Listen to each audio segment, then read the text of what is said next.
Bismillahirrahmanirrahim. Assalamualaikum warahmatullahi wabarakatuh. Perkenalkan, saya Hidayah Hakimuddin dengan NIM 14120210117. Di sini saya akan mempresentasikan proposal saya yang berjudul Analisis Risiko Kesehatan Lingkungan Pajanan SO2 terhadap kejadian gangguan pernafasan di sekitar pembangkit listrik tenaga uap atau PLTU di Kabupaten Jeneponto. Adapun latar belakangnya yaitu polusi udara saat ini menjadi salah satu masalah bagi kehidupan makhluk hidup, terutama kehidupan manusia di dunia. Seiring bertambahnya jumlah pengguna kendaraan bermotor membuat lingkungan semakin dipenuhi dengan udara-udara yang tidak sehat. Belum lagi berdirinya pabrik-pabrik besar yang ikut berkontribusi mencemari udara yang ada di atmosfer dunia ini.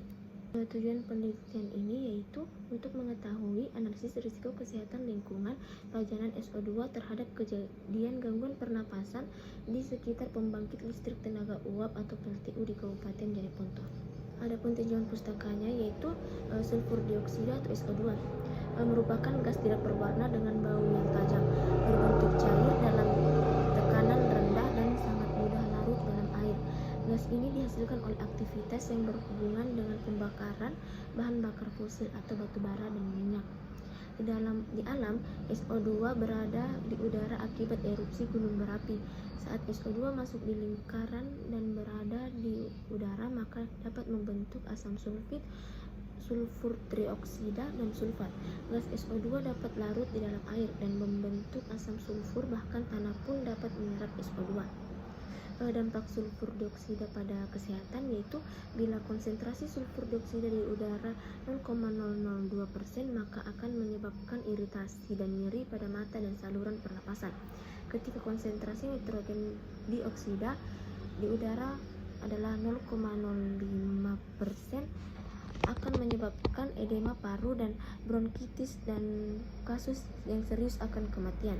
Kerangka konsepnya yaitu karakteristik individu yaitu ada berat badan dan laju asupan. Pada pola aktivitas ada frekuensi pajanan, durasi pajanan, dan waktu pajanan. Konsentrasi SO2 yang terpajan oleh masyarakat yang bermukim di sekitar PLTU Jeneponto. Adapun intake asupan SO2 dan besar risiko atau RQ SO2 dalam udara ambien. Metode penelitian yang pertama ada desain penelitian. Penelitian ini merupakan penelitian kuantitatif dengan metode ARKL sebagai dampak pajanan SO2 di udara pada penduduk yang bermukim di sekitar pembangkit listrik tenaga uap di Jeneponto. Waktu dan tempat penelitian yaitu akan direncanakan pada tahun 2024.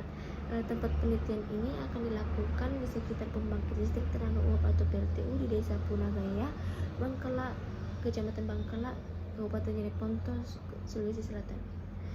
Populasi dan sampelnya yaitu yang pertama pada populasi, pada penelitian ini adalah penduduk yang bermukim di daerah sekitar pembangkit listrik tenaga uap yang terpajan SO2 saat dan sebelum penelitian ini berlangsung. Sedangkan sampelnya yaitu adalah masyarakat dewasa yang berumur di atas 17 tahun yang bermukim lebih dari 2 tahun di lokasi penelitian.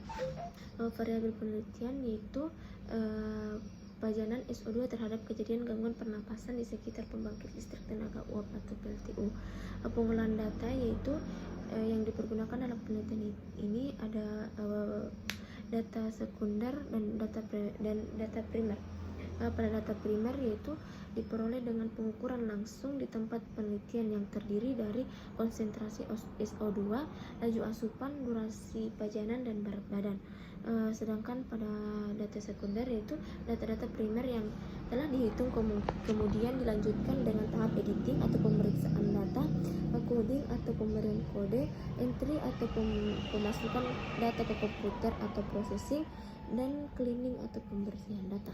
Adapun daftar pustakanya, pertanyaan dalam penelitian ini yaitu yang pertama, berapa nilai berat badan masyarakat yang bermukim di sekitar pembangkit listrik tenaga uap di Kabupaten Jeneponto, dan yang kedua, berapa nilai laju asupan pajanan SO2 pada masyarakat yang bermukim di sekitar pembangkit listrik tenaga uap di Kabupaten Jeneponto. Yang ketiga, berapa nilai waktu pajanan jam atau hari masyarakat yang bermukim di sekitar pembangkit listrik tenaga uap di Kabupaten Jeneponto yang terhirup udara yang mengandung SO2 pada tahun 2024. Dan yang keempat, berapa nilai frekuensi pajanan hari atau tahun masyarakat yang bermukim di sekitar PLTU Kabupaten Jeneponto yang terhirup udara yang mengandung SO2 pada tahun 2024. Yang kelima, berapa nilai durasi pajanan atau tahun masyarakat yang bermukim di sekitar pembangkit listrik tenaga uap di Jeneponto yang terhirup udara yang mengandung SO2 pada tahun 2024. Dan yang keenam, berapa nilai intake atau asupan SO2 masyarakat yang bermukim di sekitar PLTU Jeneponto yang terhirup udara yang mengandung SO2 pada tahun 2024.